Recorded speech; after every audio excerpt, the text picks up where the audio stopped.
Have Nottingham Forest bottled it? Now, I do apologise if this video is all over the place. These are just the thoughts I've been having. I just wanted to get them out there and just see if anyone else agrees with me and just yap about Nottingham Forest. It's what I like to do. Since my last Nottingham Forest video, Forest have lost 5-0, won 7-0, needed penalties to beat a League One side in the FA Cup, and then have lost 2 more games on the bounce. So it begs the question, have Nottingham Forest bottled it? Before we get into the real meat and potatoes of this video, I want to get this out of the way right at the start. Yes, this title is exaggerated. We are still in third with a 3-point cushion over Manchester City and Newcastle. But yes, I am very reactionary. Now this video is coming off the back of our 4-3 defeat at St James's Park to Newcastle. Now the result in itself doesn't seem so bad, but that first half of football was just horrific from Forest. In 11 minutes, Newcastle United scored 4 goals in 11 minutes. Now, there is a lot to say about the questionable officiating in the league and during that game specifically. You know, things that should have been given, things that should not have been given, whatever. The point remains. We lost, and we lost the game within just 11 minutes. And it's made that little bit worse by being a game that we really could have done with winning, as all teams around us had dropped points the day prior. But that's vintage Nottingham Forest. When everything's pointing up, we bottle it. In all fairness, Newcastle have really had our number this season, as we've not managed to beat them in the 3 attempts we've had this season. It's not just about the Newcastle game either. I just can't get over how poorly we performed against Exeter in the FA Cup. Now, that's no disrespect to Exeter, but we are a side that were and are still in the top 4 of the Premier League, and we should not need penalties to beat a League One side. That just shouldn't be the case. The game should have been done within 90 minutes, go home, rest for the Fulham match. But no, extra time on penalties. Exeter played well, and their fans were well up for it, and they deserved every minute of football that they played that night. And honestly, it does seem like it's really just been downhill for us since that match. And part of me feels like there's still something lingering over the team from that performance that's just affecting our performances currently. And we need to get over that really quickly, or things can go from bad to worse. I mean, especially with those clashes we've got lined up. Some really big matches coming up that we could do with at least getting a point from, if not all 3. So yeah, we need to sort things out, and we need to sort them out quickly. Now, this one could be a bit contentious. I've seen people on Twitter going either way with this, but I can't help feel that we should have signed some attacking reinforcements in the winter. Yes, having Danilo and Sangari return are like some new signings and do give us some much needed midfield depth, but we desperately needed an attacking signing, and ideally a striker, not only for backup for Chris Wood, but also Awonyi. I mean, he broke his nose in the FA Cup clash. He's out injured. We only have one striker. It's Chris Wood. Brilliant striker, but if he's injured, we're fucked. Genuinely fucked. Awonyi can't lead the line like he does, and we don't have another player who could fill in as a striker. It's not looking good, bruv. It's really not looking good. I mean, take Aston Villa, for example, you know. They needed depth and signed some quality players to strengthen their side for the top 4 push. We did not. Yes, we signed some players for the future, like Bindon from Reading, who looks like some real quality to be fair, and the academy signing of Ndala, but we needed first team reinforcements. That's really what we needed. It's all well and good signing future prospects with some good talent, but we needed a striker realistically. Now, Nuno may have thought we didn't need a striker, and that's fair enough. That is his choice to make. You know, he is our manager. But just from the outside looking in, if we lose Chris Wood, it's not going to be good for us. If we had another striker who was better than Awonyi and could play back up to Chris Wood and also learn from him, you know, maybe a Yuri Alberto from Corinthians, things might have been a lot better. But I don't know, man. I'm not sure. I don't think that's the reason for our decline in recent times or recent matches. Chris Wood has been excellent in most of those games, but you can't now feel that an attacking signing wouldn't have gone amiss in the winter. I mean, it's arguable that Ndala could make a first team appearance, but still very highly unlikely. He is an academy player at the end of the day. And just out of curiosity, I had a look if there were any free agents available that I could have seen being useful for us at this stage. But no, there was nothing. I imagine all the good free agents would have been snapped up well before this ever came to fruition. I have been debating with myself whether we should bring in another academy player into first team training. We've got Manny Norkit, just returned from a short loan spell in Cheltenham in League 2 where he scored a goal. Who says he couldn't do something for us? I'm not saying have him leading the line because that would be insane. Worse option than Taiwo Wanyi, but obviously has a lot to learn, could learn from Taiwo, could learn from Chris Wood. I think that'd be good for him, possibly. And it also gives us another attacking option that we could use if we really needed it. But I don't know. Clearly, it'd be a massive step up, from League 2 to the Premier League. That is just insane. But it could be good for an academy player to get some Premier League experience, I quite like him. He looks like a good player. And he'll definitely go on loan next season. But yeah, could he do something for us? I don't think so.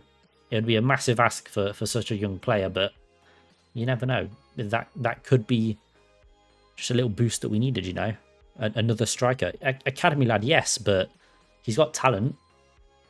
Who says he couldn't do something for us, Basically, he's just a different forward option than the two players we have. He's part of the academy, so we just bring him through to the first team without any issues. And, could do something. I mean, we've seen academy players break through all the time. Not necessarily Nottingham Forest in recent times, but definitely other clubs. And what to say, we can't do that with our academy as well. I know it's a crazy, crazy shout. I don't think it will happen, and it probably shouldn't happen for Manny Norkit's case. We don't want to hamper his development by just throwing him in the deep end in a top 4 clash at the Premier League, but you never know. Could be something to think about. And let's just jump back to the Fulham game. They completely outplayed us in West London. They absolutely controlled that game, and we couldn't even finish the little amount of chances we had. They're another team that have had our number this season, quite frankly. Add them to the long list, They dealt us our first defeat in the league, and they beat us again in West London. Good fucking lord. I mean, they're not a bad side, to be fair. It's not like Southampton or Ipswich doing the double, because that Newcastle game was not good either, and we've lost nearly 50% of our league games in this season in less than a month. What's up with that? Someone please tell me what is going on with Nottingham Forest. Is it because we went to Dubai?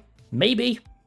We saw Nuno do a sick dive off a diving board, but maybe we should have just stayed in cold, rainy, windy Nottingham. I also want to talk about Ulreiner. Been a brilliant player for us this season, one of the best. But recently, in these past few games, not been great. And especially in the Newcastle game. Arguably, he is to blame for at least 2, if not 3 of their goals, quite frankly. Which is not what you want to see from one of your best defensive players, but, the game is the game. He is still a brilliant player for us, and I would definitely offer him a new contract, but just didn't look great against Newcastle. Maybe he's tired, and fair enough. I imagine the team are knackered with the pace we've been going at and the games we've been playing, but it is a Premier League at the end of the day. These things will happen. And we also had no control in the midfield either. That's always fun, despite us fielding what was arguably our strongest side at the time. There was always the debate whether we start Sangare, Danilo, or Dominguez. I would have vouched for Dominguez in that case, and he did start, and he was okay, to be fair to him, but didn't work out in the end. I also just want to know what's going on with our defence. Nothing has changed with the personnel. We had a watertight defence at the start of the season, and has since conceded 6 goals in the past 2 games, or 11 if you count that capitulation at Bournemouth. What's happened? What has happened for our defence to suddenly just fall off a cliff? I don't know. I've seen the training videos. Everything looks fine. Everything looks as it should be. But, since then, we've just gone from a watertight defence to leaking goals. What's going on? I do hope that our defence and Matt Sells can pull it back together and stop the goals flowing into these final 12 games. Now, I'm not expecting 12 clean sheets. That is absurd. But to just really cut down on the amount of goals that we concede, that would be ideal. Goal difference could be very important coming into the run-in. And we need to prevent as many goals as possible. If Sells could win the Golden Glove, That'd be phenomenal. I would love to see that for him, and he definitely has the potential.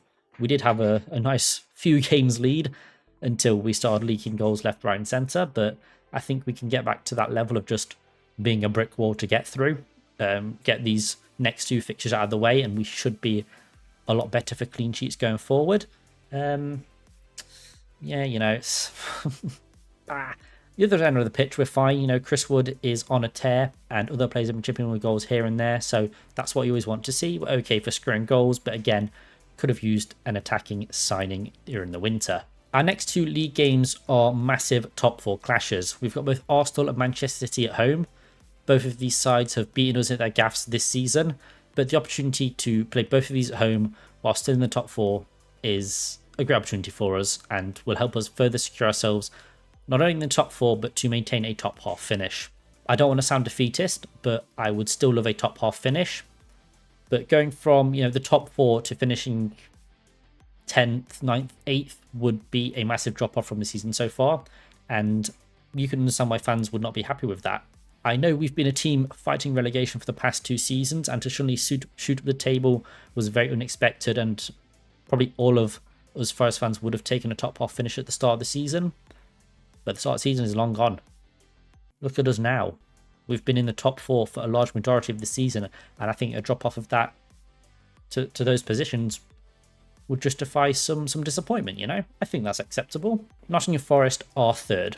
We are 6 points behind Arsenal, which we could have done with gaining some ground on against Newcastle, but, we didn't. And 3 points ahead of City and Newcastle. We've been having a brilliant season, and the fans are rightfully dreaming of a return to European football, ideally the premier European competition of the Champions League. I'm honestly dying for a top 4 finish, but would take top 5 if that's a guaranteed Champions League spot, and we need to do what we can to preserve that, in my opinion. Our season has been quite unprecedented, and you can sort of see that the team and the side is getting tired from the constant overperformance and overachieving that we've been producing this season, but there is an international break coming up which we can use to recharge and reset before that final run-in, but we have some very important fixtures to get through before that break. There is no reason why we can't beat Arsenal or City. We've beat the Gunners before at the City ground, and a first ever win over Manchester City would be brilliant as well, since getting promoted to the Premier League. I know we beat them back in the day, but here and now, we've not beat them since we got promoted. We're at home. Atmosphere should be crazy. I don't think we should show either of these teams any respect. We've shown that we're their equals this season, and we should treat them as such. If we play like we did against Liverpool, we can definitely get something from both of these games. Or even if we just play like we did the second half against Newcastle, we're getting something from both of these matches. A game that sticks with me quite a bit is when we faced Manchester City at home. They were at their gaff, so their home. They were on a terrible run of form. I think they'd lost like 7 or 8 games on the bounce before we played them. We went there and lost, and then they lost a lot more games on the bounce as well. Now, this Manchester City side, they're looking to get back into the swing of things. They did just lose to Liverpool. Fair enough. We've not done that this season, though. It's going to be a tough one. Don't get me wrong. I'm not looking forward to that City game one bit. Arsenal, I'm a bit more comfortable with. But City do look dangerous. But we can beat them. We just don't need to show them any respect like we did when we were at the Etihad. Play our game and we'll cook them for sure. Now, this video will be released just before we play Arsenal, and like I said, if we play like we did in that second half against Newcastle, we can get 3 points. We just need to tighten up at the back, players need to track their men, and we need to return to form with our set-piece defending, because Arsenal love a set-piece, unless it's this one when you're 1-0 down to West Ham at the Emirates. Honestly, do those things well, we'll give a good accounting of ourselves, and just don't give them any respect, We're equals. Play our game. We can win. Come on, you Reds.